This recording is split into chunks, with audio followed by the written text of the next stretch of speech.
Today's episode is all about growth, resilience, and what it really means to build a meaningful career in workplace psychology. You're going to hear how one UMBC graduate went from unfamiliar territory to finding her purpose, learning not just how to study people at work, but how to make work better for people. If you have ever wondered how education translates into impact, this is one story that you're not going to want to miss.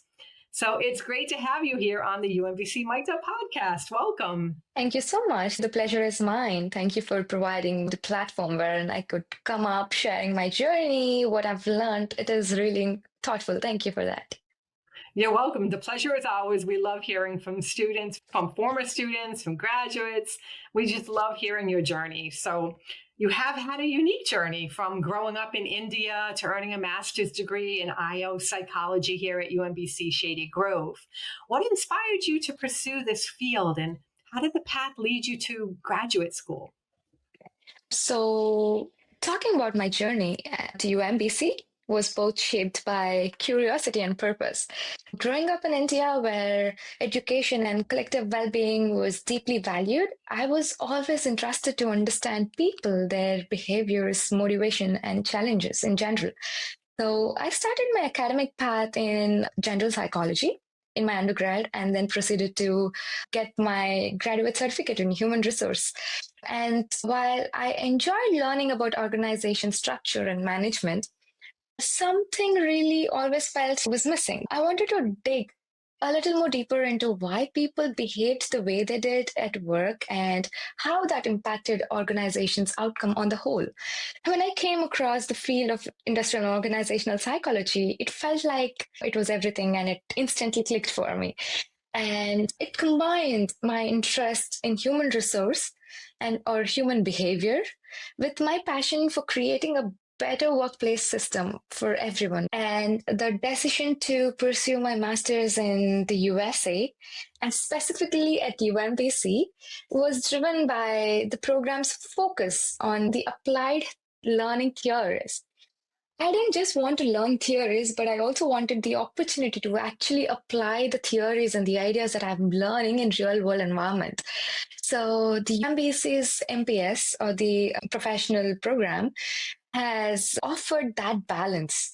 It brought me into the conversation with practitioners, gave me hands-on projects, and also allowed me to dive deeper into academic community that allowed shape not only my professional goals but also who I am today. So that's all about my journey. Wow, that's fantastic to hear. Thinking back on your time in the program and your work experiences along the way, what's the most valuable professional lesson that you have learned so far? Every day was a learning lesson for me, but if I have to pick one valuable lesson I've learned so far, both in my program and through my work, it is the context that I think matters the most. You can have the best interventions or the most well designed trainings, the more statistically significant or the data analysis. But if you don't understand the environment in which you're working, it can be all flat. Let's say, for example, during one of my projects in after I got my graduate certificate in human resource management. So I was working with a startup then, and we designed a training model for employees onboarding. On paper, it looked great. It was everything that we needed. But when it came to presenting to the stakeholders, we realized we haven't fully understood or accounted for the time and resources constraints for their team. So this experience taught me that being a great IO psychologist or the human resource manager isn't just about technical accuracy, but also about listening, adapting, and to co-creating solutions that actually work in a unique system where people operate. Yeah, you speak to my heart in that because I am an instructional designer as well as I work here at UMBC in the marketing department. But my business is I'm an instructional designer consultant. So the whole analysis and talking it out, the needs analysis, figuring out what is at stake, who is at stake, what are the resources. So important. And I think a lot of us have run into that, especially in the beginning when we're dipping our toes in the field. Sometimes we overlook that, or even people who are seasoned, we overlook it because there are no budgetary resources for even beginning an analysis project. A lot of times that's not even considered, that's not even put into a budget from an organizational standpoint, because they don't consider that it's a necessary component sometimes. So that is a tightrope that is hard to walk sometimes, but what a great learning lesson to be able to have experienced that. And then having that knowledge, now you realize going into any kind of project like that where you are working with people, helping bring in value to them, is co-creating, like you said. I loved how you used that word. That's really a great process. And you reminded me the importance of that as well, that co-creation. And hey, we learn a lot from our lessons, don't we? Agree on that. Capstone. You had a capstone when you were in the program, and it was with the USDA's data science training program. Is that correct? Yes, that's right. All right. Can you walk us through that experience and share what it taught you about applying IO psychology in complex organizations? Sure. So my capstone project was with the United States Department of Agriculture's data science training program. So it was one of the most eye-opening experiences, I should say. It was both challenging while rewarding as well. Here in my capstone project, I had the opportunity to evaluate the program's effectiveness across multiple cohorts, starting from 2021 when the program was first launched to the 2025, which is ongoing now. During this capstone, I conducted focus groups with participants who completed the program, or who were enrolled or currently taking the program, or even who drops out. I also reviewed the internal data to look at trends over time, completion rates, the mentorship involvement, and satisfaction rates. So what stood out for me was how the IO psychology can inform real change in large organizations on the whole. For instance, issues like inconsistency onboarding, limited mentorship engagement, or mismatch between the expectations of the participants and the program outcomes weren't just logical problems, but they were linked to motivation, learning retention, and psychological safety as well. So applying theories like Kirkpatrick training evaluation model or principles of adult learning theory helped me provide data-driven recommendations to United States Department of Agriculture, which they could use and informed our current use to enhance their future cohorts. So it made me realize how powerful our tools in IO psychology can be when applied thoughtfully and collaboratively in complex and real world settings. Absolutely. How has your understanding of workplace psychology deepened through this program? And are there any specific theories or tools that you now see through a much more practical lens? Yes, when we in general speak to stakeholders that does not have a background in IO psychology, when we talk to them about the importance of understanding what motivates the participants, or in my capstone, let's say in my capstone, when I had the discussion with the stakeholders or the team that was working closely with data science training program, when concepts like motivation or self-determination theories are brought up, I, as a graduate in IO psychology, felt like they did not really understand the importance of motivation on the whole. Because when you, in general, talk about theories like motivation, it sounds very familiar, but also when it comes to workplace, it is not what we all think it is, right? So talking about motivation, especially in workplace, is completely different about what motivates you in general. Dealing with stakeholders and this program in general helped me gain skills like collaboration and understanding how important it was to also make your point very clear to the opposite party. Yeah, so this capstone has allowed me to use tools like collaboration, stakeholder communications more deeper than what I've thought that would be possible. So these are few of the tools that I think I look now in a different lens than that I used to before. And I think that's so important what you said, because those kind of skills that you're talking about, collaboration, communication, that's something that as we move into the AI technology revolution, right? AI can't do that. We Yeah. need that human centered approach. And so those skills are so paramount to really hone in on. And I think that's really what's going to set the best players apart from others, is having those wonderful communication and professional oriented type of skills. Yeah, adding to what you said, combining it with empathy. It's very important to combine these with empathy to understand what the stakeholder requirements are for you to be able to understand the organization on the whole or come up with solutions. So it is very important to combine for you to be able to understand where and what you need. So you're passionate about making workplaces more inclusive and people centered. What does a human workplace look like to you, and how do you think organizations can get closer to that ideal? Yeah. So for me, a truly human workplace is one where people don't really have to check part of them outside the door. So it's a place where they can feel respected, included, or heard. I think which is missing in today's workplace. I feel that their mental health is also very important, and it is very important for the organization to make the employees feel that their mental health is supported, where their differences are embraced, where they can grow, where I mean where I think the organization values the growth of their employees is valued as much as their outputs. I think that doesn't mean we ignore performance or accountability, but it means we reframe them through the lens of empathy, like I've already mentioned.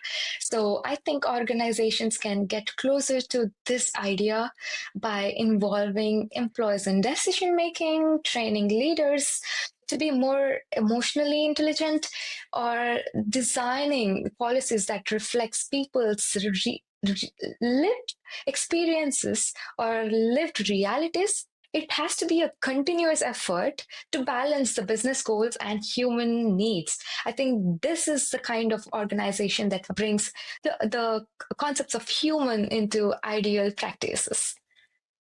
Yeah, absolutely. So, the power of mentorship. Let's talk about that a little bit. Who were some of the mentors or peers who had a big impact on your journey? And how has their support helped shape the way you now approach learning and leadership? So, this is something I should say that I have that has actually been one of the most supporting backbone in my journey here in USA and through my masters. Talking about mentorship, in IO psychology, especially at UMBC, I felt like all the facilitators, all the professors were really kind. I personally felt so comfortable reaching out to everybody, whether being it with the challenges that I was facing in the course or with the content.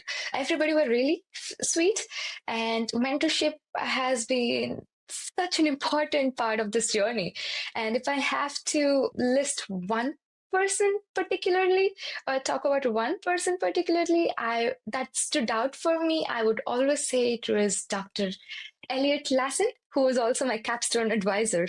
Being able to complete my capstone project within the given period was really challenging, and being able to work with Dr. Elliot personally throughout my capstone journey was incredible.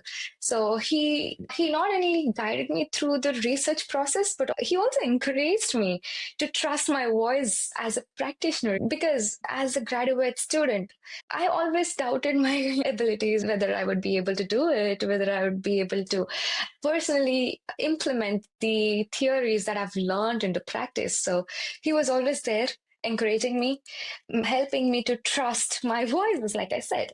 Basically, how it worked was it felt like my advisor was the lens that helped me look through the path more clearly. And I would also take a moment to acknowledge the support of my capstone buddy, who is Nisha or Nidhi Mishra. She was the alumni of our college too. from IO psychology. What surprised me the most was that her willingness to come forward to support somebody that was going through the path.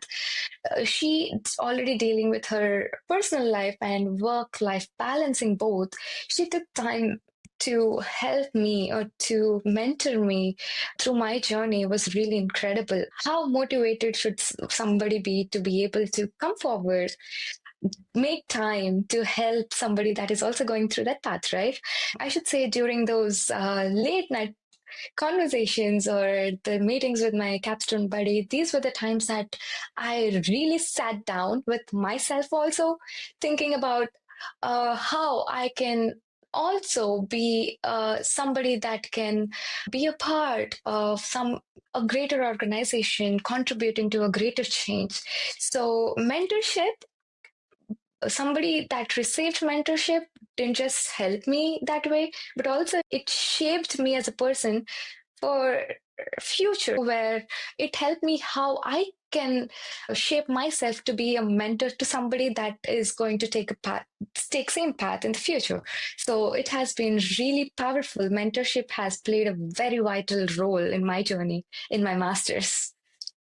As professionals wherever we are in our journeys, it's really important to make that contribution by paying it forward to help others who come behind us and hopefully go ahead of us even through that help and that companionship and Yeah. teaching, sharing lessons learned and things of that sort, because that, I agree, mentors have shaped my future, shaped who I am today, and shaped the person I plan to be in the future. Yeah, message to anybody out there considering if you should be a mentor or not.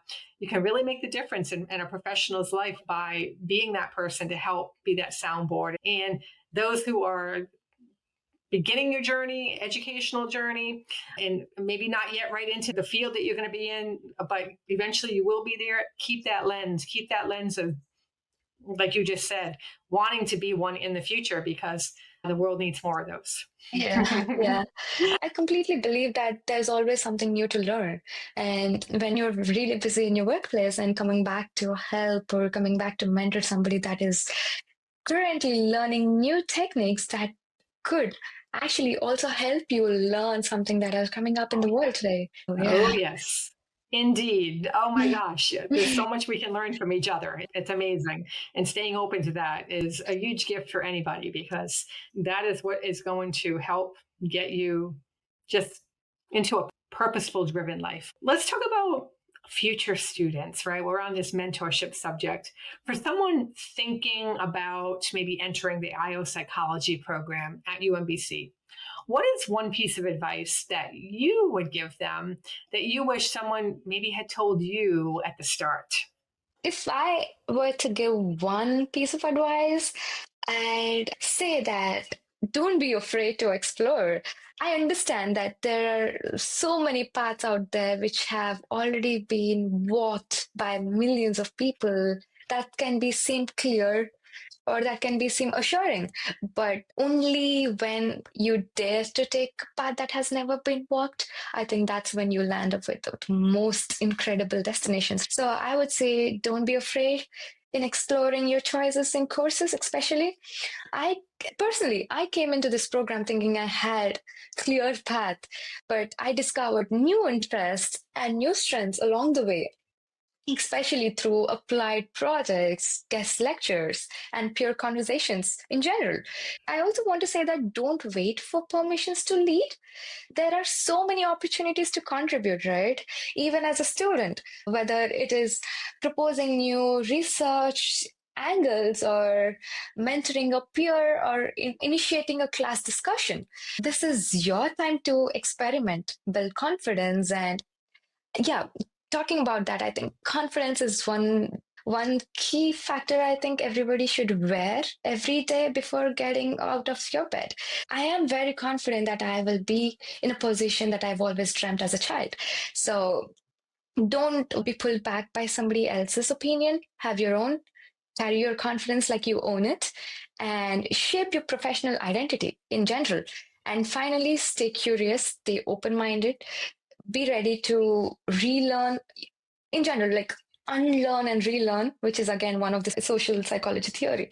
So be open to unlearning what you've learned previously and learning new concepts. Be really open to conversation, sit down to understand what also the other peer also think is important, because that allows you to, these are the opportunities where you're actually building skills like communication, collaboration, etc. IO psychology is a field that has constantly been evolving, right?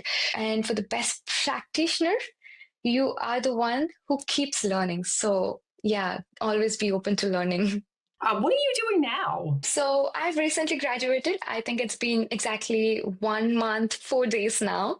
And immediately after I graduated, I made it a point that I didn't want to take a break because from academics, because as a person, I've always been very curious to learning more and more concepts that can build me, my personal skills. So currently I'm enrolled in few of the certificate courses. And also, I am very happy to announce that I am one of the directors in one of the startups back in India.